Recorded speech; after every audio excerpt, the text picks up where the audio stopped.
안녕하세요. 루이스 클럽입니다. C.S. 루이스의 기적 읽기 48번째 영상입니다.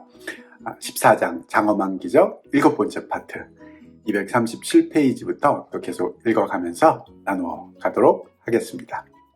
우선 우리는 선한 하나님이 창조하신 자연이 어떻게 이런 상태에 처하게 되었는지를 묻게 됩니다.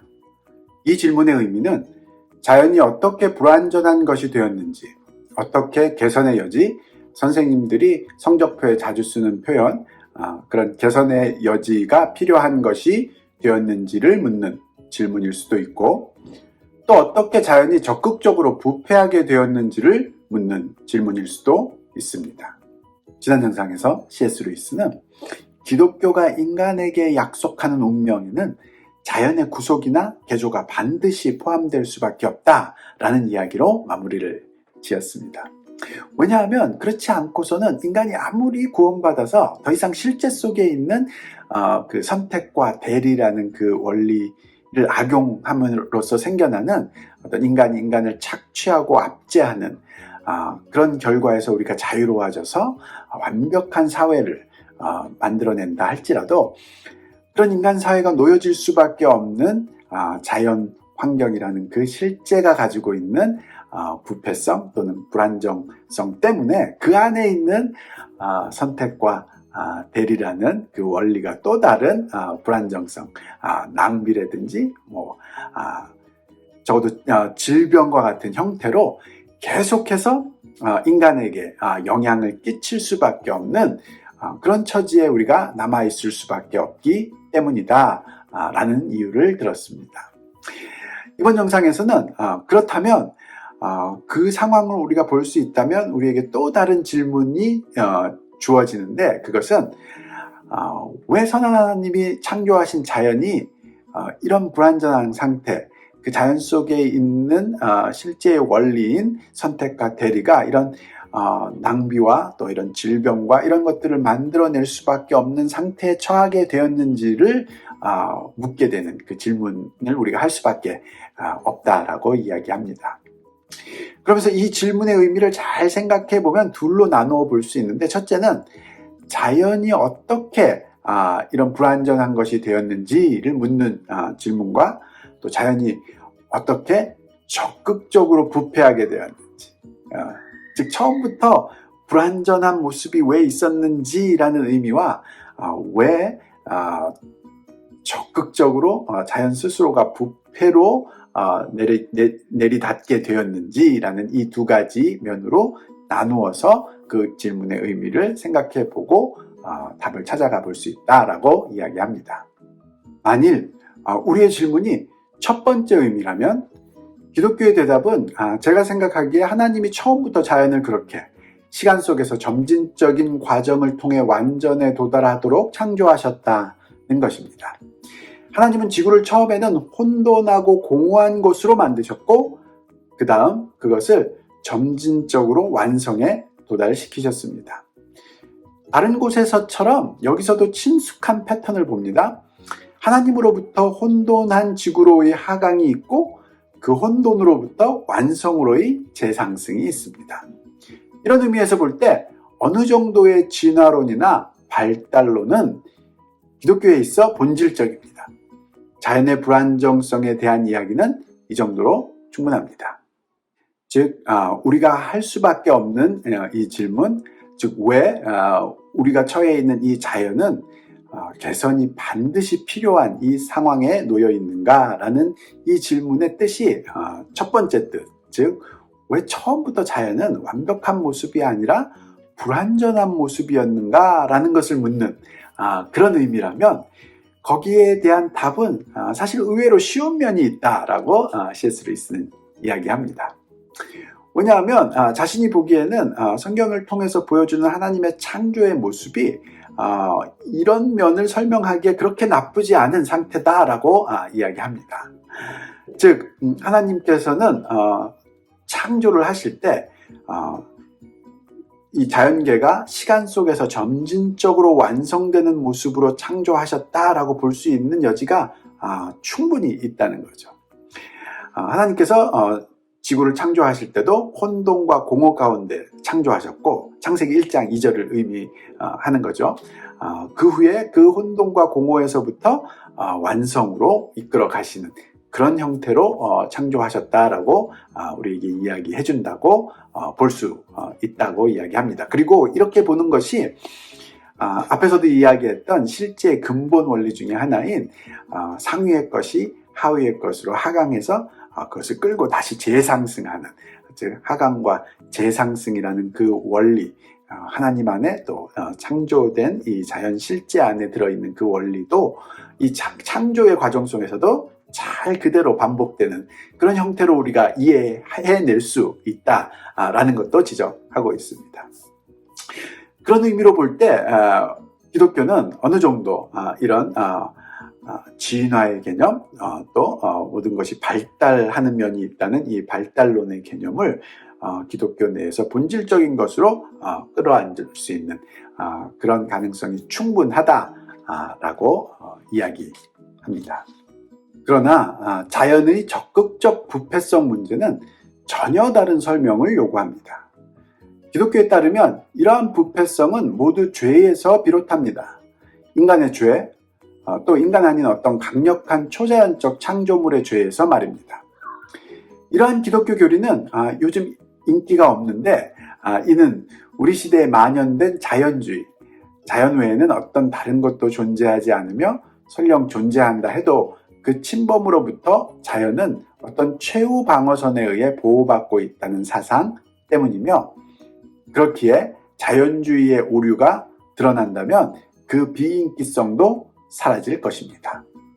이번에는 왜 현재의 자연이 개선이 필요한 이런 불완전한 모습인가 라는 그 질문의 뜻이 왜 자연은 처음부터 완벽한 모습이 아니었는가 라는 뜻이 아니라 왜 자연은 스스로 나빠지는, 즉 적극적으로 부패하는 그 과정을 겪었는가 라는 뜻이라면 그 답은 완전히 다른 종류의 것이 될 수밖에 없다라고 지적하고 있는데요. 그러면서 거기에 대해서 기독교가 주는 답은 바로 인간의 죄, 그리고 인간이 아닌 어떤 강력한 초자연적 창조물의 죄, 즉 부패한 천사 사탄의 죄를 의미하는 거죠. 그런 초자연적인 창조물의 초자연적인 요소인 그 죄에 의해서 자연이 그런 영향을 받아서 부패하게 되었다라는 것이 기독교의 답이라면, 이런 기독교의 답, 기독교의 교리가 현대인들에게는 정말 인기 없는, 거부되는 그런 답이 되었는데, C.S. 루이스가 보기에는 그 이유는 바로 자연주의 때문이다라고 이야기합니다. 즉 자연이 존재하는 모든 것의 총체, 즉 존재하는 전부이기 때문에 자연 이외의 어떤 초자연적인 것이 존재하고 그것에 의해서 자연이 영향을 받는 그런 일들에 대해서는 의식적이든 무의식적이든 현대인들은 굉장히 거부감을 느끼는 그런 상태라고 C.S. 루이스는 지금 보고 있는 거죠. 그래서 C.S. 루이스는 오히려 이런 자연주의가 틀렸다는 면, 자연주의의 오류가 드러나게 되면 이 기독교의 죄에 대한 기독교의 교리, 거기에 대한 거부, 거기에 대한 비인기, 이런 것들이 완화되고 사라지는 그런 상황에 처할 수 있지 않겠는가라고 또 제안을 하기도 합니다. 물론 우리는 선조들이 악마론이라는 사이비 과학의 이름으로 탐구했던 그런 존재들에 대한 병적 호기심에서는 당연히 벗어나야 합니다. 우리가 취해야 할 태도는 우리 중에 적군 스파이가 있을 것이라고 믿으면서도 특정한 스파이 소문은 거의 전부 믿지 않는 그런 전시에 지각 있는 시민의 태도와 같은 것이어야 합니다. 우리는 자연과 부분적으로 맞물려 있는 어떤 다른 고차원적 자연의 존재들이 인간들처럼 타락했으며 우리의 자연 안에서 일어나는 일들에 간섭해 왔다는 그런 일반적인 진술 정도에서 그쳐야 합니다. 그러면서도 C.S. 루이스는 초자연적인 존재들의 죄로 인해서 자연이 영향을 받아 부패하게 된 그런 면이 있다라는 이 기독교의 교리가 의미하는 바를 우리가 제대로 올바르게 이해하고 접근하는 그 방법은 이 초자연적인 존재들에 과도하게 몰입하고 집중함으로써 악마론들을 만들어내고 하는 그런 식의 접근은 좋지 않다라는 것을 지적하고 있는데요. 그것은 마치 전쟁 중에는 반드시 우리 주변에 스파이가 있다라는 그 확신 때문에 우리 주변에 어떤 특정한 사람들을 쉽게 스파이로 몰아서 과도하게 그런 사람들을 정죄하고 또는 그런 희생자를 만들어내는 그런 모양으로 치달아서는 안 되는 그런 것과 비슷한 그런 원리다라고 이야기합니다. 그러면서 이 부분을 이해하는 것은 자연과 맞닿아 있는 그런 부분에 어떤 초자연적인 존재들이 있고 그런 그 초자연적인 존재들의 타락으로 자연이 간섭당해 왔다라는 그런 일반적인 진술을 우리가 분명하게 이해하고 받아들이는 그 정도 수준에서 우리가 그쳐야 한다라는 것을 지금 강조하고 있습니다. 이러한 교리는 개인의 영적 삶에 유익을 줄 뿐 아니라 또한 자연에 대한 피상적인 낙관적 또는 비관적 관점에서 벗어나게 해줍니다. 자연을 두고 선하다 혹은 악하다라고 부르는 것은 수준 낮은 철학입니다. 우리가 사는 이 세상은 황홀한 쾌락, 매료시키는 아름다움, 잠재된 가능성의 세상이지만 동시에 모든 것은 끊임없이 파괴되고 물어 돌아가고 있기도 합니다. 말하자면 자연은 어떤 좋은 것이 망가진 모양을 하고 있습니다. 이렇게 자연의 부패, 이 자연의 타락에 관한 기독교의 교리를 일반적인 차원에서 우리가 제대로 받아들이는 것이 중요한 이유를 지금 들고 있는데요. 그것은 자연을 정확하게 객관적으로 있는 그대로 볼 수 있는 그런 시각을 제공해 주기 때문이다 라고 이야기합니다.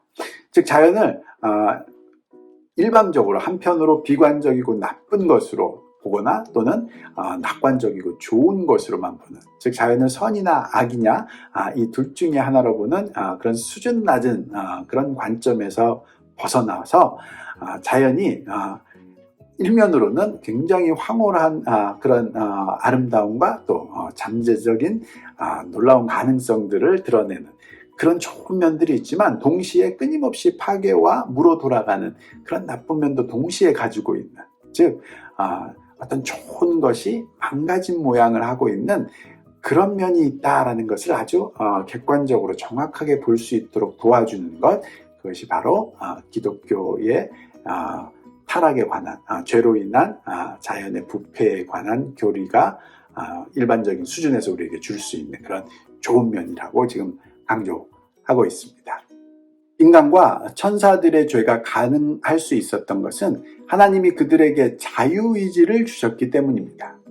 즉 하나님께서 자신의 전능 일부를 포기하셨던 것인데 이 또한 일종의 죽음, 하강입니다. 하나님은 자신이 자유로운 창조물들, 설령 그들이 타락하더라도 이 자유로운 창조물들의 세상에서 자동기계의 세상에서는 가능할 수 없는 깊은 행복과 충만한 광의를 만들어낼 수 있음. 이것은 재상승입니다. 그렇게 만들어낼 수 있음을 아셨기 때문입니다. 이번에는 자연을 부패시킨 이 죄의 근원은 자유의지라는 것을 지금 강조하고 있는데요. 자유의지는 하나님이 인간과 천사들에게 주신 것으로 그 의미는 일종의 하나님의 전능성을 일부 포기한, 즉 하나님의 하강 또는 하나님의 죽음을 의미하는 그런 면이 있다라는 것을 지금 우리에게 지적하고 설명해 주고 있습니다. 그러면서 하나님이 왜 이런 하나님의 하강, 하나님의 죽음을 선택하셨느냐라는 것도 우리에게 이야기하고 있는데요. 그것은 자유로운 창조물들, 즉 자유의지를 가지고 그것을 스스로 선택할 수 있는 그런 창조물들이 만들어내는 세상이 자유의지가 없는 일종의 자동 기계들에 의해서 만들어지는 그런 세상보다 훨씬 더 행복하고 영광스러운 그런 세상이 될 거라는 것을 하나님이 알고 계셨기 때문이다. 즉 일종의 하나님이 그렇게 하강하셨을 때 결국 재상승이 일어날 수 있다는 것을 하나님이 알고 계셨기 때문이다. 물론 그 자유의지를 오용하는 그런 타락이 분명히 있을 수도 있다는 것을 아셨고, 그럴지라도 분명한 재상승의 길이 있다는 것을 하나님이 아셨기 때문이다 라는 것을 지금 계속해서 강조하고 있습니다. 생겨나는 또 다른 질문은 이것입니다. 만일 인간의 구속이 전체 자연의 구속의 시작점이라면 결국 이는 인간이 자연에서 가장 중요한 존재란 말일까? 그렇다고 제가 대답해야 하더라도 저는 전혀 당황하지 않을 것입니다. 만약 인간이 우주에서 유일한 이성적 동물이라면 그때는 앞서 보았듯이 인간의 크기가 아무리 작더라도, 인간이 거주하는 이 지구의 크기가 아무리 작더라도 그것이 인간을 우주 드라마의 주인공으로 보는 생각을 웃음거리로 만드는 것은 아닙니다. 지금까지는 자연은 반드시 구속 또는 개선될 것이다 라는 기독교의 약속이 주는 의미를 중점적으로 생각을 해봤는데요. 이번에는 인간의 구속이 자연의 구속의 출발점, 즉 신호탄이 될 것이다 라는 이 기독교의 약속의 의미를 지금 생각해 보려고 합니다. 그러면서 이 말의 의미를 생각해 볼 때 우리에게 자연스럽게 떠오르는 질문이 있을 수밖에 없는데, 그것은 만약 그것이 사실이라면 인간이 이 우주에서 가장 중요한 존재란 말인가? 즉 옛날부터 사람들이 생각했던 그 인간 중심주의가 사실이란 말인가? 라는 질문이라는 거죠. 그랬을 때 C.S. 루이스는 제가 그렇다 라고 대답해도 자신은 당황하지 않을 것이다 라고 이야기합니다. 그러면서 첫 번째 드는 이유가 이 우주에서 이성적인 존재, 즉 초자연과 자연적인 요소가 합쳐진 그런 존재가 인간이 유일하다면, 아무리 인간이 작은 존재, 또 인간이 살고 있는 이 지구가 우주에서 아주 작은 그런 존재라고 할지라도 인간 자체가 이 우주의 드라마의 주인공이 되는 것은 전혀 이상한 일이 아니다 라고 지금 이야기합니다. 생각해 보십시오. 거인 잡는 용사 잭 이야기에서 잭은 등장인물 중에서 가장 크기가 작았습니다. 또 저는 인간이 정말로 이 시공간적 자연에서 이성을 가진 유일한 창조물일 수 있다는 것도 전혀 개연성이 없다고 생각하지 않습니다. 인간이 그렇게 도드라진 고독한 존재라는 것, 말하자면 그림과 액자의 불균형은 앞서 살펴본 자연의 선택성을 생각해 보면 충분히 있을 수 있는 일입니다.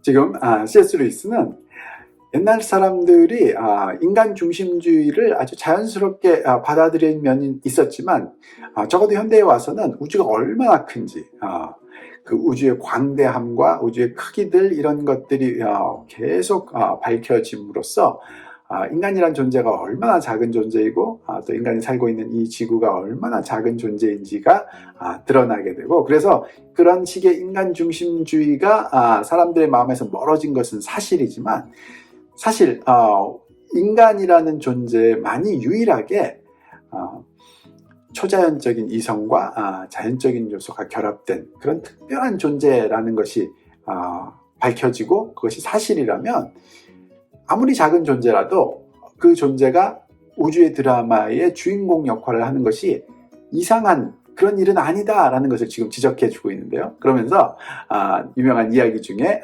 거인 잡는 용사 잭이라는 조그만 사람이 거인들을 잡는 이야기겠죠. 그 이야기처럼 작은 존재가 주인공이 되지 말라는 법은 없다.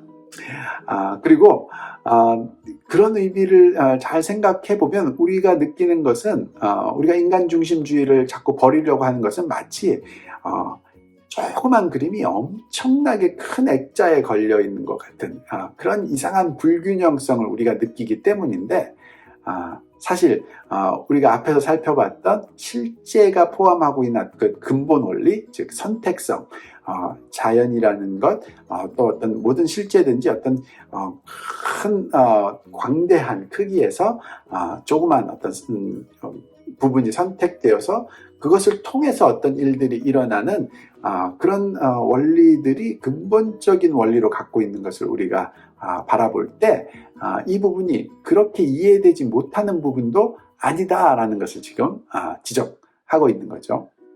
그러나 꼭 이런 가정만 가능한 것은 아닙니다. 사실 무수한 이성적 종이 존재하며 인류는 다만 그중 하나일 뿐이라고 생각해 볼 수도 있습니다. 그 종들 중에서 오직 인류만이 타락했다고 생각해 보는 것입니다. 타락한 종이기에 하나님은 인간을 위해 위대한 일을 행하십니다. 그리스도의 비유에서 목자가 한 마리 잃어버린 양을 찾아 나서듯이 말입니다. 인간이 도드라지고 고독한 것은 우수성에 있어서가 아니라 비참함과 악에 있어서 그런 것이라고 생각해 보자는 것입니다. 그런데 이 문제를 바라볼 때 꼭 인간이 우주에서 유일한 초자연적인 요소와 자연적인 요소가 결합된 그런 이성적인 존재이기 때문에 인간이 중심적인 그런 드라마의 주인공이다 라고 생각하는 그런 것으로만 이 문제를 해결하지 않을 수도 있다 라고 지금 제안을 하고 있는 건데요. 이번에는 다른 가능성, 즉 비록 인간 이외에도 이 우주 속에는 사실 무수한 많은 종의 그런 이성적인 존재들, 인간처럼 초자연적인 이성과 또 자연적인 요소가 결합된 그런 존재들이 있다라고 가정해 볼 수도 있다는 거죠. 우리가 이 광대한 우주가 어떤 모습인지 다 알지 못하기 때문에 우주 어딘가에 인간과 같은 종들이 또 있을 수 있다는 것을 우리가 충분히 예상하고 또 가정해 볼 수도 있을 때, 그때 우리가 중심적인 요소가 되도록 만들어주는 그 이유는 인간만이 어쩌면 타락한 존재이기 때문에 그렇지 않은가라고 충분히 생각해 볼 수 있다 라고 이야기하는데요. 왜냐하면 예수님의 비유에서도 얘기하셨지 100마리 양 중 잃어버린 한 마리 양이 주인공이 된 것처럼 이 많은 이성적인 존재 중 인간만이 타락했고, 그래서 하나님이 그 인간을 향한 구원, 인간을 그 타락에서 구원시키려는 그런 하나님의 관심이 집중되는 그런 요소가 생겼고, 즉 인간의 비참함과 인간의 악이 인간을 중앙으로 몰아넣는 그런 상황에 이르렀다라고 우리가 충분히 볼 수 있다라는 그런 제안을 하고 있습니다. 그렇다면 하나님의 자비가 임할 종은 두말할 것도 없이 바로 인간입니다. 인간이라는 탕자를 위해 살찐 송아지, 더 정확히 말하자면 영원하신 어린 양이 죽임을 당한 것입니다. 그러나 일단 이렇게 하나님의 아들이 인간의 공로 때문이 아니라 인간의 무가치함 때문이지만, 어쨌거나 인성을 취하신 이상 인간종은 전에 무엇이었든 이제 어떤 의미에서 전체 자연에서 중심 존재가 된 것입니다. 지금 다시 한번 이 의미를 지금 설명하고 있는데요. 많은 인간과 같은 그런 이성적인 존재들, 그런 종들 중에서 인간만이 타락함으로써 하나님께서 그 인간을 위해서 자신의 아들을 보내서 죽임당하게 하시는 그런 일들이 벌어졌고, 즉 인간의 무가치함 때문에 인간이 전체 자연에서, 즉 이 창조 세계에서 중심적인 존재로 올라서는, 중심적인 존재로 세워지는 그런 결과를 얻게 된 것이다 라고 우리가 생각해 볼 수 있다는 것. 그것이 이런 일들이 있었을 때 하나님이 행하시는 그런 하나님의 성품과 일치하는 면이 있다라는 것을 지금 강조하고 있습니다. 그래서 인간종은 오랜 하강호에 마침내 상승할 때는 자기와 더불어 모든 자연을 이끌고 상승할 것입니다. 왜냐하면 이제 인간종에는 자연의 주인이신 분이 포함되어 있기 때문입니다. 다른 먼 태양계의 행성들에 거주하는 99의 의로운, 타락하지 않았기에 구속이 필요 없는 종족들이 우리 인간 종족에 임한 영광 덕분에 재창조되고 영화롭게 된다는 것인데, 이는 우리가 이미 알고 있는 바와 잘 조화됩니다. 왜냐하면 하나님이 하시는 일은 단순히 수리하는 것이나 원래 상태를 회복시키는 것 이상이기 때문입니다. 그러면서 지금 자신이 제안하는 이런 시나리오가 사실이라면 즉 인간 종의 타락으로 하나님이 인간을 위해서 인간이 되셔서 인간에게 오셨고, 인간과 함께 죽은 후에 다시 재상승하는 그런 일이 정말로 있다면, 그때는 모든 창조 세계가 타락하지 않은 인간과 같은 그런 종들도 다 같이 그리스도와 함께 재상승하는 그런 일들이 일어날 것이다. 모든 존재가 인간 때문에, 인간의 타락 때문에 새로운 구원이 임함으로 재창조되고 영화롭게 되는 그런 놀라운 일들이 일어나게 될 것이다. 그리고 이것이 하나님이 하시는 일과 또 잘 들어맞는다. 하나님이 하시는 일은 단순히 망가진 것을 원래 상태로 고쳐내시는 것이 하나님의 모습, 하나님의 성품이 아니라, 하나님은 나빠진 것을 통해서 더 좋은 것을 만들어내시는 그런 능력, 그런 존재이시다라는 것을 잘 드러내는 그런 모습이다라는 것을 지금 강조하면서 지적해주고 있습니다. 구속받은 인류는 타락 이전 인류의 상태보다 훨씬 더 영광스러운 무엇이 될 것입니다. 어두운 밤에 가려 보이지 않지만 이 우주 어딘가 존재하고 있을지 모를 어떤 타락하지 않은 종족보다 더 영광스러운 무엇 말입니다. 죄가 더 큰 곳에 더 큰 자비가 임한 것입니다. 더 깊은 죽음이 있는 곳에 더욱 찬란한 재생의 빛이 임한 것입니다. 그리고 인류에게 임한 큰 영광은 참된 대리를 통해 다른 모든 창조물들을 높여주게 될 것이고, 그래서 결국 타락해보지 않은 창조물들도 아담의 타락을 복되다 노래하게 될 것입니다. 그러면서 결론적으로 이 모든 인간의 창조와 타락과 구속의 이 의미를 새로운 각도로, 즉 우리가 보통 잘 들어보지 못한 그런 의미로 C.S. 루이스가 보는 그런 새로운 관점으로 우리에게 그 의미를 밝혀 드러내주고 있는데요. 보통 우리는 인간이 중요한 이 우주의 중심 존재인 이유는 인간만이 하나님의 형상을 입은 그런 초자연과 자연적 요소가 결합된 그런 인간이기 때문에, 즉 인간의 우수성 때문에 인간이 중심적인 존재다라고 생각해 왔지만, 어쩌면 그게 아니라 인간과 같은 존재들, 인간과 같은 그런 종들은 이 우주 속에 우리가 보이지는 않지만 무수히 많지만 인간만이 타락함으로, 그 타락한 인간을 위해서 하나님이 인간이 되셔서 오시고 그들과 하나가 돼서 그들을 구원하시는 그 과정 속에 모든 존재들이 인간처럼 타락해보지 않은 그런 하나님의 형상을 닮은 그런 존재들조차 다 같이 더 나은 모습으로 구속을 받는, 더 나은 모습으로 변화되는, 더 큰 영광을 입는 그런 일들이 일어나고, 우리가 그런 식의 생각들을 하는 것이 전혀 이상하지 않고 오히려 우리가 앞서 살펴봤던 선택과 대리라는 그런 창조와 실제의 근본 원리에도 잘 부합되는 그런 면이 있어서, 인간이라는 종이 타락하고 그 인간이라는 종을 위해서 인간이 되신 하나님의 그 역사가 참된 대리의 그런 역사로서 인간을 변화시키는 그 자리를 통해서 모든 창조물들이 인간과 같은 그런 종류의 존재들을 다 포함한 그런 창조물들이 더 나은 곳으로 변화를 입게 되는 그런 일들이 일어나고, 결국은 모든 존재들이 심지어